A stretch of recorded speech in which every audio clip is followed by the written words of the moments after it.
नमस्कार, आप देख रहे हैं अमर उजाला। मैं सृष्टि आपके लिए लाई हूँ उत्तराखंड की बड़ी खबरें। उत्तराखंड में मौसम में बदलाव आया है। देहरादून और हरिद्वार में झमाझम बारिश से गर्मी में राहत मिली। मौसम विभाग ने अगले कुछ दिन हल्की वर्षा और आंशिक बादल छाने का अनुमान जताया है। कृषि मंत्री ने ओलावृष्टि से प्रभावित किसानों के लिए मुआवजे की घोषणा की है।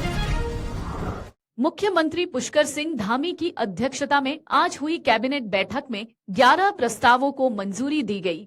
इनमें पहली योग नीति, गोल्डन कार्ड पर कैशलेस इलाज और मेगा इंडस्ट्रियल नीति शामिल हैं। बैठक में स्थानीय रोजगार को बढ़ावा देने के लिए नए नियम भी पारित किए गए। देहरादून में खाद्य संरक्षा एवं औषधि प्रशासन की टीम ने एक कार से 500 किलो मिलावटी पनीर जब्त किया। यह पनीर स्वास्थ्य के लिए बेहद खतरनाक था।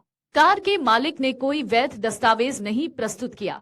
अधिकारियों ने कहा कि ऐसे गैरकानूनी खाद्य उत्पादों के खिलाफ कड़ी कार्रवाई जारी है।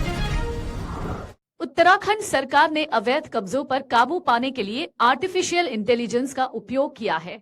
पिछले 6 महीनों में एआई ने 3 जिलों में 188 अतिक्रमण के अलर्ट भेजे हैं। विभागों ने तुरंत कार्रवाई की, जिससे सरकारी भूमि पर कब्जे हटाए गए। यह प्रणाली अधिकारियों को मोबाइल पर अलर्ट भेजती है। उत्तराखंड में लेखपाल संघ ने विभिन्न मांगों के समर्थन में 3 दिवसीय कार्य बहिष्कार शुरू कर दिया है। लेखपालों ने तहसील परिसर में धरना दिया और अपनी मांगों को लेकर नारेबाजी की। संघ के नेताओं ने सरकार से तकनीकी संसाधनों और पुराने भू अभिलेखों की उपलब्धता की मांग की है।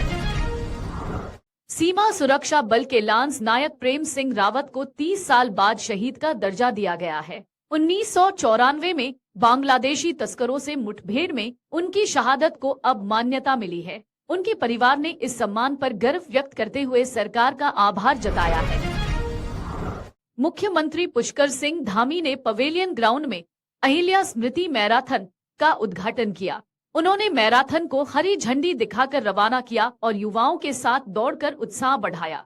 धामी ने कहा कि ऐसे आयोजन समाज में जागरूकता और एकता लाने में मदद करते हैं। पूर्व राष्ट्रपति रामनाथ कोविंद ने पत्नी और बेटी के साथ परमार्थ निकेतन आश्रम का दौरा किया। यहाँ उन्होंने महात्मा गांधी के आदर्शों पर चर्चा की और रुद्राक्ष का पौधा भेंट किया।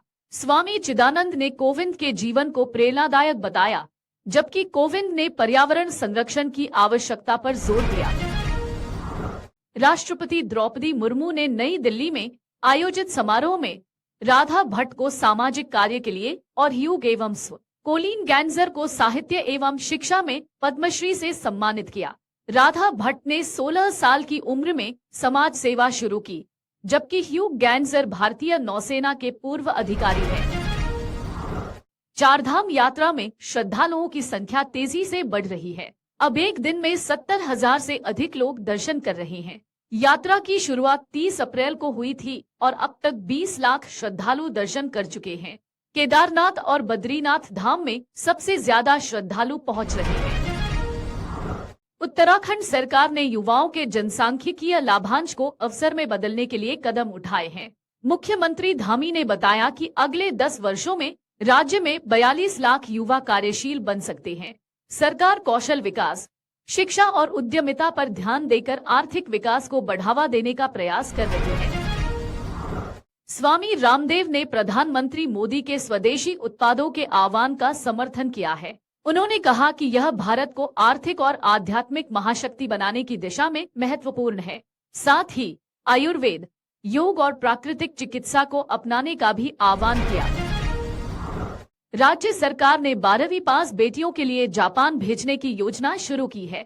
निःशुल्क जापानी भाषा कोर्स करने के बाद चयनित बेटियों को केयर गिवर जॉब्स के लिए इंटरव्यू का मौका मिलेगा। आवेदन प्रक्रिया शुरू हो चुकी है और जून में नया बैच शुरू होगा। प्रदेश भर में मौसम में बदलाव से गर्मी से राहत मिली है। पिछले रविवार की बारिश का प्रभाव सोमवार को भी देखा गया। देहरादून में अधिकतम तापमान 34.8 डिग्री दर्ज किया गया, जो सामान्य से 1 डिग्री कम है। पहाड़ी इलाकों में तेज हवाएं और बारिश का येलो अलर्ट जारी किया गया है। अगर आप ये वीडियो YouTube पर देख रहे हैं तो हमारे चैनल को सब्सक्राइब करें और बेल आइकन को दबाना ना भूलें। अगर आप Facebook पर ये वीडियो देख रहे हैं तो हमारे पेज को लाइक करें।